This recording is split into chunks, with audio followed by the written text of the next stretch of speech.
Frères et sœurs, que la paix et la grâce de notre Seigneur et Sauveur Jésus-Christ soient avec vous. Ici est WH Redemption Ministries pour notre dévotion matinale pour ce vendredi 7 juin 2024.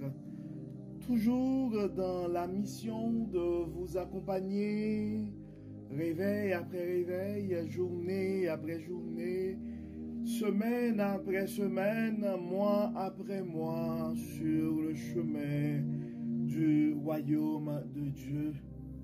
Car l'essentiel, frères et sœurs, est dans le royaume de Dieu.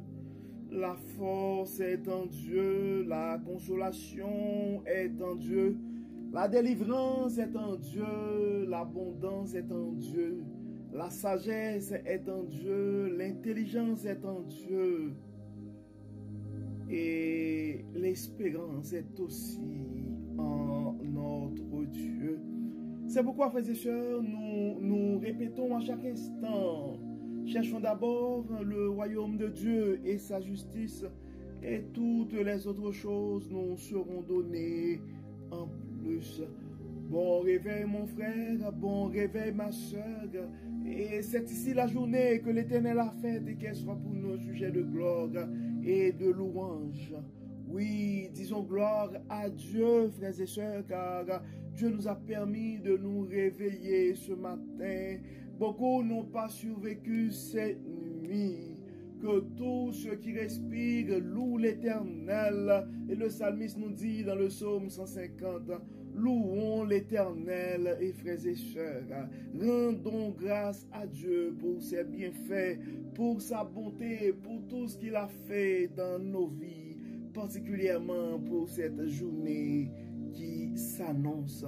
Encore une fois, bon réveil mon frère, bon réveil ma soeur. Donc vous savez, et le but de notre dévotion matinale, c'est de nous aider à nous réveiller et à chaque matin, à tous les jours avec Dieu, car un réveil avec Dieu va nous aider à avoir une journée remplie de sa faveur. Et en accumulant des journées remplies de la faveur de Dieu, nous allons finir par avoir une année remplie de sa bonté. Car vous savez, frères et sœurs, l'année 2024 est décrétée l'année de la bonté de Dieu à WH Redemption Ministries. Et en accumulant des années et dans la bonté de Dieu, nous allons finir par avoir une vie comblée de ses plus riches bénédictions sur et plusieurs générations. Et le texte qui nous a été confié et ce matin, et frères et sœurs, c'est le texte que nous trouvons en Ecclésiaste chapitre 3 et les versets 1 à 8, les 8, disons, et les 16 premiers versets, Ecclésiaste chapitre 3 et verset 1 à 16. Et le titre de ce texte est un temps pour toutes choses. Un temps pour toutes choses. Donc la parole nous dit, il y a un temps pour tout et un moment pour toutes choses sous le ciel. Il y a un temps pour enfanter et un temps pour mourir. Un temps pour planter et un temps pour arracher le plant. Un temps pour abattre et un temps pour soigner. Un temps pour démolir et un temps pour construire. Il y a aussi un temps pour pleurer et un temps pour rire. Un temps pour se lamenter et un temps pour danser. Un temps pour jeter les pierres et un temps pour en ramasser. Un temps pour prendre dans ses bras et un temps pour s'éloigner de ceux que l'on prend dans ses bras. Il y a un temps pour chercher et un temps pour perdre. Un temps pour conserver et un temps pour jeter. un temps pour déchirer et un temps pour coudre, un temps pour garder le silence et un temps pour parler, un temps pour aimer et un temps pour haïr, un temps de guerre et un temps de paix. Quel avantage celui qui travaille retire-t-il de la peine qu'il se donne? J'ai considéré les occupations auxquelles Dieu impose aux hommes de s'appliquer. Dieu fait toutes choses belles en son temps. Il a implanté au tréfonds de l'être humain le sens de l'éternité, sans toutefois que l'homme puisse appréhender l'œuvre que Dieu accomplit du commencement à la fin. Je sais qu'il n'y a rien de bon pour l'homme hormis se réjouir et se donner du bon temps durant sa vie. Et aussi que si quelqu'un peut manger et boire et jouir du bonheur au milieu de son dur labeur, c'est un don de Dieu.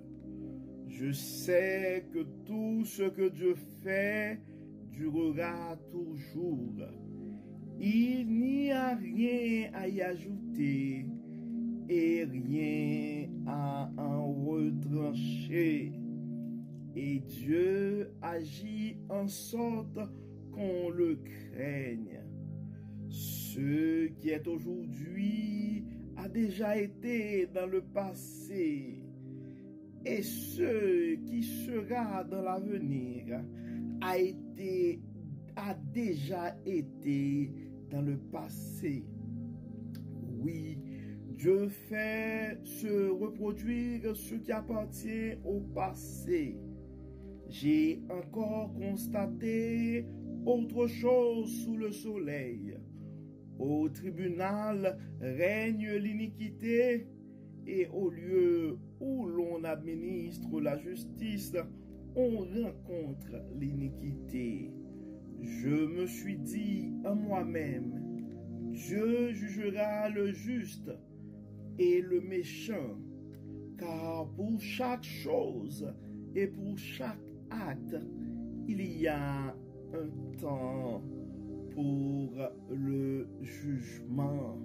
C'est vraiment des paroles de sagesse, frères et sœurs, que nous retrouvons en ce texte, dans ce 3e chapitre et du livre de l'Ecclésiaste.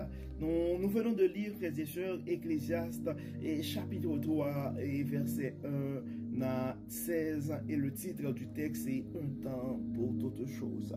Je ne sais pas dans quelle saison et tu es présentement dans ta vie, mon frère. Et particulièrement, même les gens qui me suivent quand je fais des présentations et en finance. Et il y a un concept important à maîtriser. C'est le concept des cycles.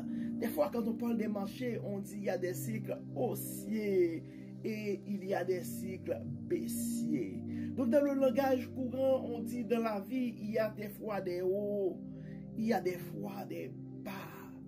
Malheureusement, et dans notre parcours sur le chemin du royaume, dans notre vie sur terre, dans notre expérience de la vie, frères et sœurs, et quand les choses vont bien, nous sommes prêts à louer Dieu et à remercier Dieu pour ses bienfaits dans nos vies. Mais quand généralement, et ça commence, c'est comme les choses tournent du mauvais bord, comme on dit souvent, on commence à dire, mon Dieu, pourquoi moi? Mon Dieu, où es-tu? Pourquoi m'as-tu abandonné? Donc ce que nous devons comprendre, frères et sœurs, Dieu était sous son trône lors du déluge. Peu importe les événements de nos vies, nous devons comprendre que notre présent et notre avenir, notre vie en général, est dans la main de Dieu. Et nous devons comprendre que le Dieu des hauts est aussi le Dieu des bas. Le Dieu des sommets est aussi le Dieu des vallées. Donc, effectivement, des fois, la vie nous joue des tours. Généralement, nous le répétons, frères et sœurs, le chemin du royaume, ce n'est pas un chemin sans détour. Je ne sais pas présentement, mon frère, c'est quoi ta situation? Probablement, tu es en train de vivre une situation difficile. Ça pourrait être des maladies, ça pourrait être machin, ça pourrait être n'importe quoi. Mais il y a une chose que nous répétons souvent en disant ces choses, et j'ai comme le sentiment, il y a un frère, il y a une soeur qui a besoin encore une fois d'entendre ces paroles. Les circonstances que tu es en train de vivre ce matin, ou présentement mon frère ou ma soeur, ne déterminent pas la qualité de ton Dieu et ne détermine pas non plus l'amour de Dieu pour toi. Donc, des fois, on pense que nous sommes en train et nous ne sommes plus des enfants de Dieu. Tu es un enfant de Dieu et Dieu t'aime. Mais nous devons juste réaliser que dans la vie, en fait, il y a un temps pour tout. Donc, en fait, ces paroles de sagesse de Ecclésiaste, c'est pour nous préparer, en fait, pour ces moments de la vie. Parce que les moments de joie, les moments de succès que nous connaissons dans la vie, des fois, ces moments-là sont temporaires. C'est la même manière aussi. Ta souffrance d'aujourd'hui et tes peines et présent et les situations que tu es en train de vivre présentement, ben, sont là pour passer. Probablement, il y a quelque chose que tu dois apprendre dans cette circonstance. Probablement, il y a quelque chose que tu dois apprendre dans cette maladie. Probablement, il y a quelque chose que tu dois apprendre dans cette mise à pied. Probablement, il y a une chose que tu dois apprendre dans cette perte. Probablement, il y a une chose que tu dois apprendre dans cette déception. Donc, c'est ça. Et d'ailleurs, nous pouvons même regarder la présence et le passage et la vie de Jésus. Il a connu la trahison. Il a été quand même victime de la méchanceté des hommes dans un sens. Donc, si tu te trouves dans une situation où tu vois que tu es en train d'être traité et injustement, tu dois comprendre, mais le peuple avait choisi et de crucifier Jésus-Christ à la place de Barabbas. Donc, ce sont des choses qui nous arrivent pour nous préparer, frères et sœurs, pour le jour de la gloire. Il y a une chose que nous ne devons jamais ignorer. C'est d'essayer d'abandonner ou de rompre nos relations avec Dieu. Ou d'essayer de prendre en charge nos peines ou les battes de la vie, pensant que Dieu nous abandonne ou Dieu ne va pas nous aider dans cette situation, et on essaie nous autres de prendre en charge, de prendre notre destin en main. En fait, dans la vie courante, c'est quelque chose que j'aime dire. J'aime comme les gens qui prennent leur destin en main, c'est-à-dire les gens qui se sont engagés dans la vie. Mais pour moi, prendre son destin en main, c'est comprendre que mon pourvoyeur, c'est Dieu. Eh bien, je prends mon destin en main en confiant tout à Dieu. Parce que, frères et sœurs, et Dieu nous donne la possibilité de pouvoir réaliser, de pouvoir créer certaines choses. Mais il y a d'autres choses aussi, c'est dans les mains de Dieu. Donc, si tu es malade ce matin, mon frère, si tu es malade ce matin, ma sœur, le premier réflexe, ce serait, dans la mesure de tes possibilités, ce serait important de voir un médecin et de suivre les instructions et de ton médecin. Mais tout en ayant en tête que le guérisseur par excellence, c'est notre Dieu tout-puissant.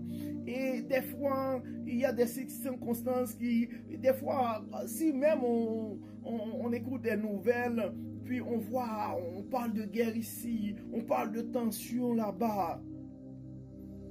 Puis à ce moment-là, on pourrait se dire, pourquoi tant de guerre?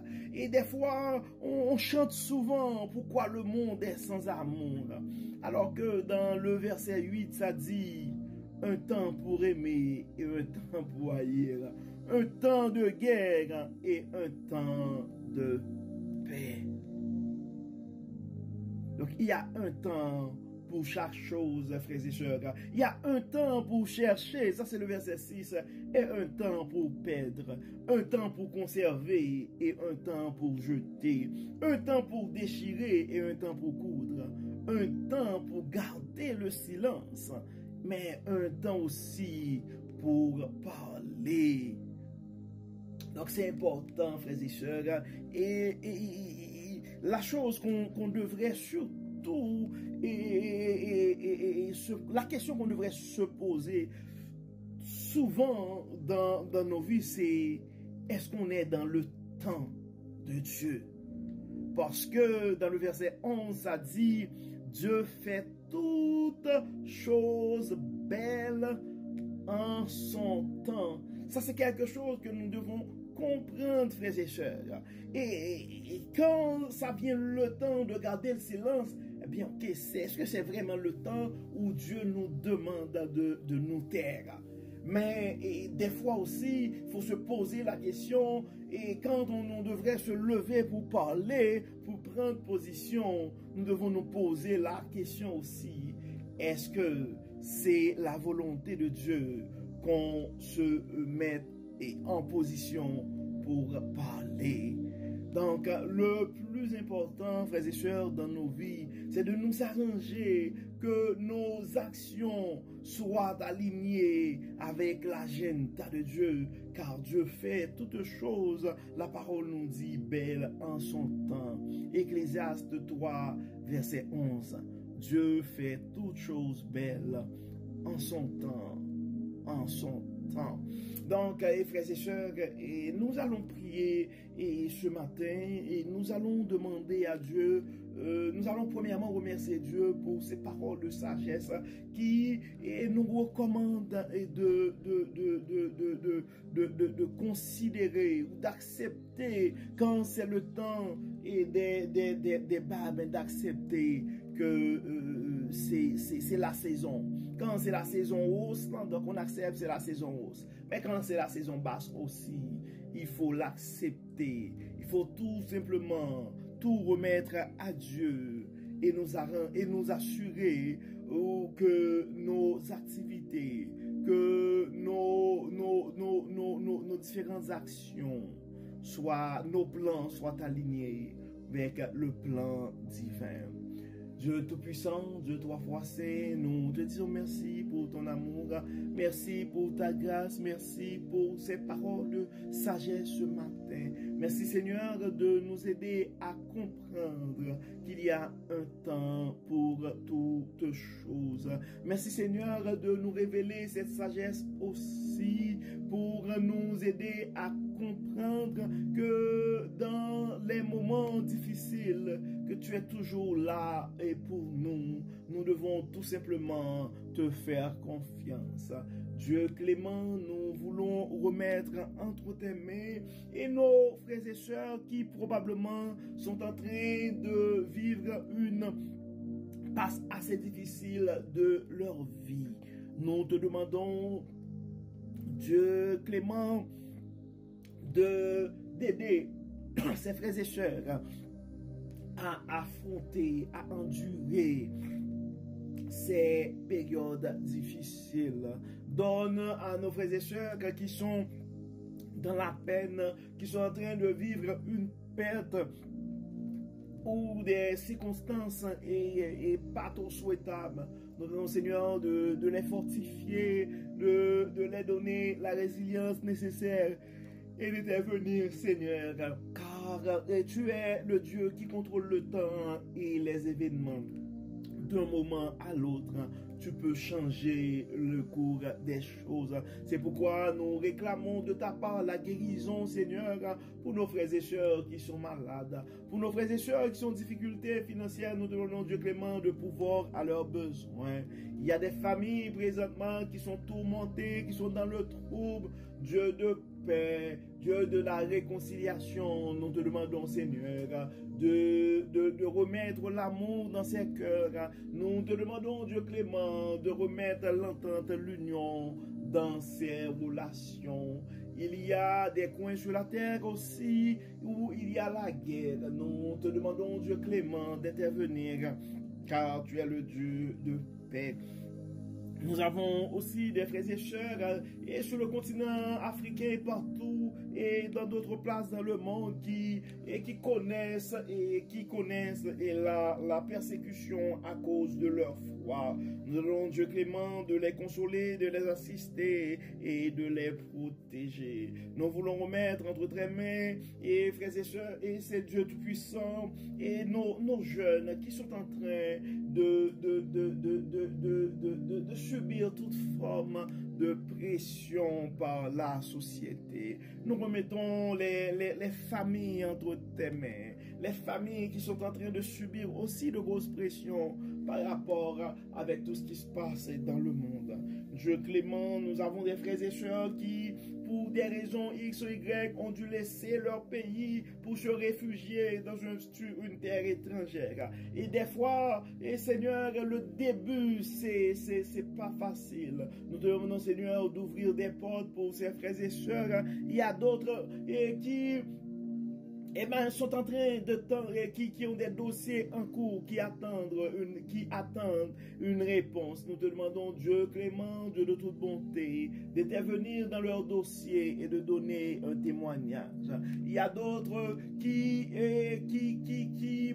présentement, ce sont les moyens qui manquent. Nous demandons, Seigneur, de pouvoir à leurs besoins et de les tracer une route. Toi, le Dieu Tout-Puissant, tu es le Dieu omnipotent, omniscient et omniprésent. Nous remettons entre tes mains aussi et nos jeunes qui décident de se marier. Nous te demandons, Dieu clément, de les conduire, de les assister, de les protéger, de les inspirer, de les bénir de toute forme de bénédiction. Assiste-les, guide-les, protège-les, Dieu clément. Nous remettons entre tes mains certains de nos aînés qui sont en train de vivre avec des chagrins. Ils ont fait des efforts pour planifier leur retraite, mais présentement, les choses, soit des raisons de santé ou d'autres circonstances, et font en sorte que la façon que les choses ont été planifiées, ça tourne et c'est pas, enfin, ils sont en train de vivre et d'autres expériences. Dieu clément, toi qui contrôle et les temps et les circonstances, nous te demandons de les aider à vivre ces situations, à les accepter et donne-les, Seigneur, cette sagesse de pouvoir comprendre qu'il y a un temps pour toutes choses et Dieu fait tout en son temps. Dieu fait toutes choses belles ou toutes choses belles en son temps. Nous allons, Seigneur, de les aider, de les assister, de les supporter, de les fortifier. Encore une fois, Dieu Tout-Puissant, enlève en nous tout ce qui n'est pas de toi et donne-nous, Seigneur, la sagesse de pouvoir accepter tes volontés dans nos vies. Que tout soit fait, Seigneur, pour la gloire de ton nom. Guide-nous, protège-nous, assiste-nous, inspire-nous. Pardonne-nous, Seigneur, et exauce-nous. Au nom de Jésus, nous prions. Amen. Amen. Frères et sœurs, nous arrivons au terme de notre dévotion. Nous espérons que votre âme a été bénie. Et d'ici là, nous vous souhaitons une excellente journée et sous le regard du Dieu Tout-Puissant. Bon vendredi et bonne fin de semaine. Que le Seigneur nous protège, que le Seigneur nous accorde sa grâce. Au nom de Jésus. Amen. Amen. Encore une fois, bon vendredi, frères et sœurs. Et à demain. Et si vous n'avez pas, si ce n'est pas encore fait, je vous invite à partager à un frère ou à une sœur cette méditation, car cette dévotion, car on ne sait jamais ce que la parole de Dieu peut faire dans la vie de l'un de ses enfants bien-aimés. Encore une fois, bon vendredi frères et sœurs, et à demain